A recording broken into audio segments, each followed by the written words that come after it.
Hello বন্ধুরা, আজ আমি তোমাদের কাছে নতুন একটা রেসিপি নিয়ে এসেছি।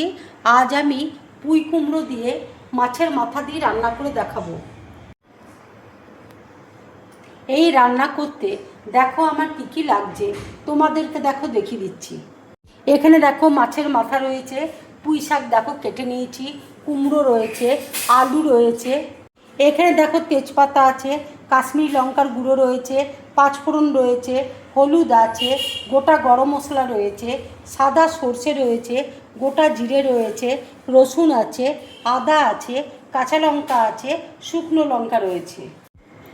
মাছের মাথাতে দেখো আমি নুন দেখো দিয়ে দিচ্ছি, হলুদ দেখো দিয়ে দিচ্ছি,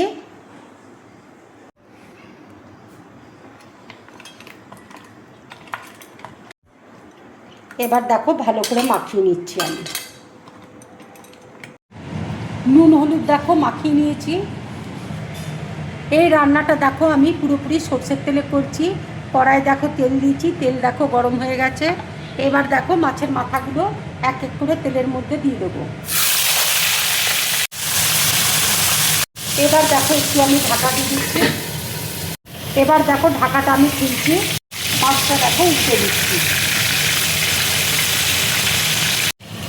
এবার দেখো মিক্সিতে গোটা জিরে দেখো দিয়ে দিচ্ছি, রসুন দিয়ে দিচ্ছি, আদা দিয়ে দিচ্ছি, কাঁচা লঙ্কা দিয়ে দিচ্ছি, সর্ষে দেখো দিয়ে দিচ্ছি,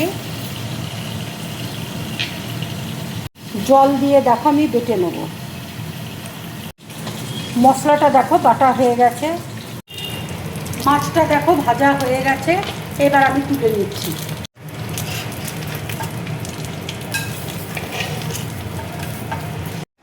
মাছের মাথাগুলো দেখো আমি ছোট ছোট টুকরো করে নিয়েছি। তেলের মধ্যে দেখো শুকনো লঙ্কা ফোড়ন দিয়ে দিচ্ছি, তেজপাতা দেখো দিয়ে দিচ্ছি, গোটা গরম মশলা দেখো দিয়ে দিচ্ছি, পাঁচফোড়ন দেখো দিয়ে দিচ্ছি,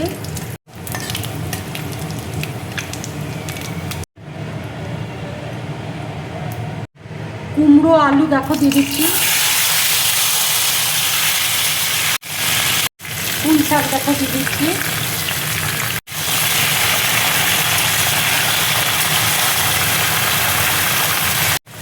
আন্দাজ মতো দেখো নুন দিয়ে দিচ্ছি,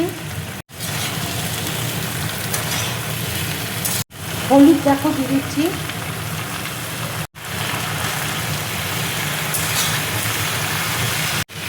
5 মিনিটের জন্য দেখো আমি ঢাকা দিয়ে দিচ্ছি।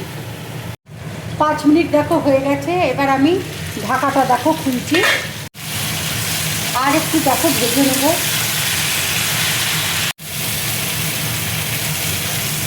পুঁই শাক আর কুমড়োটা দেখো ভাজা হয়ে গেছে। এবার দেখো আমি মশলাটা দিয়ে দেবো। মশলা ধোয়া জলটা দেখো দিয়ে দিচ্ছি, কাশ্মীরি লঙ্কার গুঁড়ো দেখো দিয়ে দিচ্ছি,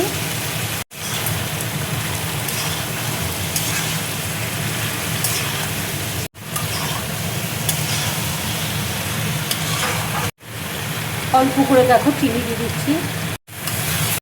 মশলাটা দেখো ভালো করে কষিয়ে নেব। মশলাটা দেখো কষানো হয়ে গেছে। এবার দেখো মাছের মাথাটা আমি দিয়ে দিচ্ছি।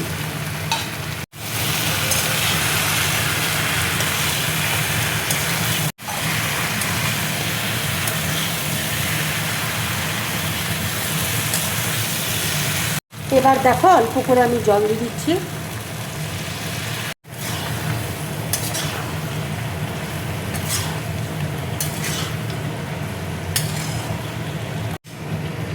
এবার দেখো আমি ঢাকা দিয়ে দিচ্ছি, আরও 5 মিনিটের মতো সময় লাগবে রান্নাটা হতে।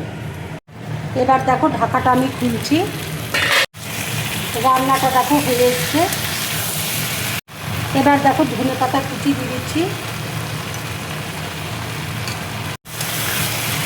এইভাবে মাছের মাথা দিয়ে পুঁই শাক রান্না করে তোমরা গরম ভাতের সাথে খাবে, খুব ভালো লাগবে খেতে।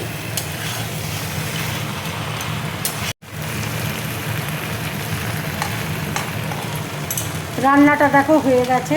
এবার আমি গ্যাসটা অফ করে দিচ্ছি। আমার এই রান্নার রেসিপিটা যদি তোমাদের ভালো লাগে তাহলে লাইক করবে, শেয়ার করবে, আর ড্রিম ব্লগ চ্যানেলটাকে সাবস্ক্রাইব করবে। তোমরা বেশি করে কমেন্টস করবে, তাহলে আমার খুব ভালো লাগবে। নমস্কার।